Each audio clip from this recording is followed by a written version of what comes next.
Reshma, and along with my teammates, Vaibhav Lakshmi and Selen Francina.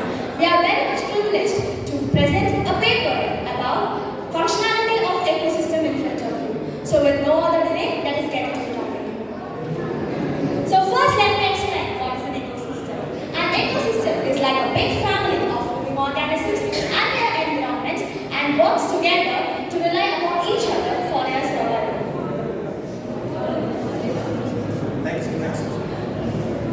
So the structure of ecosystem explains the relationship between the living organisms and their environment. So the structure of ecosystem is basically made up of two main components, which is known as the biotic components and abiotic components. So the biotic components, all the living organisms comes under the category of the biotic components. So the biotic components are further classified into producers, which is also known as autotrophs, consumers, which is also known as heterotrophs, and decomposers, which is also known as saprophytes. So the consumers are further classified into primary consumers, secondary consumers, tertiary consumers, and quaternary consumers. So the autotrophs, first let us see what is an autotroph. All the green plants which prepare their own food through photosynthesis comes under the category of autotrophs, whereas the animals or plants rely upon other organisms for their survival comes under the category of heterotrophs. And whereas the microorganisms, which include bacteria and fungi, which turn dead plants and animals into organic matter, comes under the category of saprophytes. Abiotic components, all the non-living components which are required and very much essential for the survival of the living components, comes under the category of abiotic components. Some of the examples for the abiotic components are air, wind, water, temperature, turbidity, etc. Now I call upon Selen Francina to carry on with the rest of the session. Greetings for all. Greetings for all. I am Selen Francina. First, we will explain about the function of an ecosystem. Function is the essential ecological process, supports lifestyles and renders stability.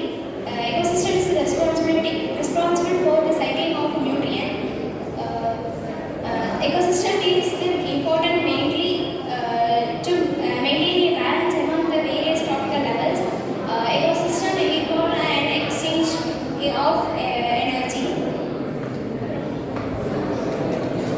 There are nearly 8 types of ecosystem. There are terrestrial ecosystem, forest ecosystem, grassland ecosystem, tundra ecosystem, desert ecosystem, freshwater ecosystem, and marine and aquatic ecosystem. The next section is the section of plants. Succession of plants refers to a gradual change in plant community over a time.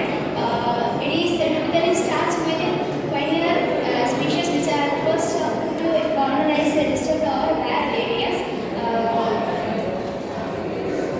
These are the steps followed to develop a plant.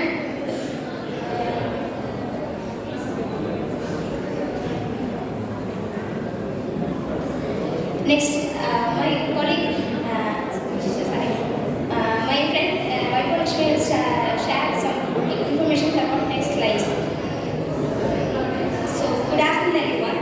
So, what is an energy flow? Energy flow is the flow of energy in a living organism or in an ecosystem.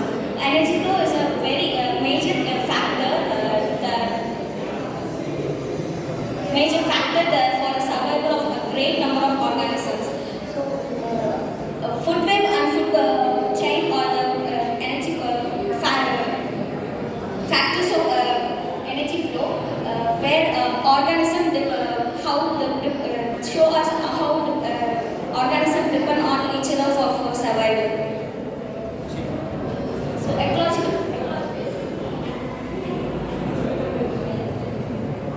ecological pyramids. Ecological pyramids are pictorial representation or graphical representation of how gradual levels of consumers and food chain. There are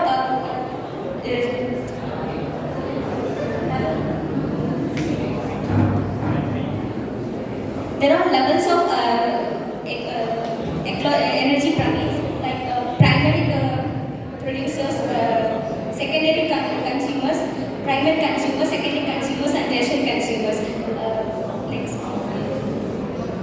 So major problems that we face in our ecosystem or in our world right now in the generation is global warming and deforestation. So we have get a few solutions for global warming for now.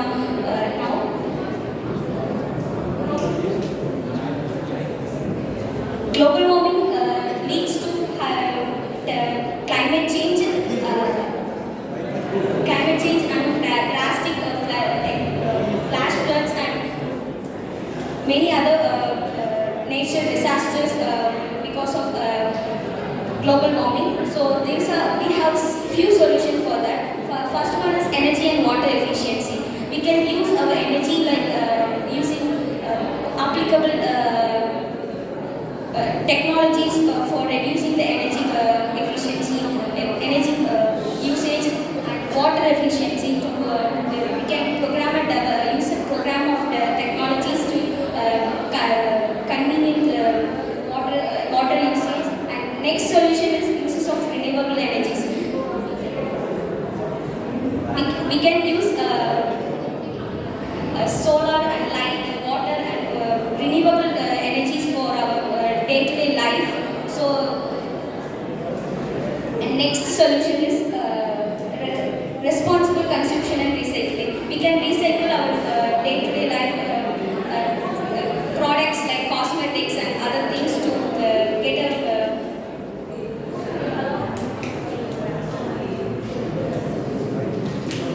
so I finish our presentation with this topic, few topics of the hours, and thank you for your presence. Thank you.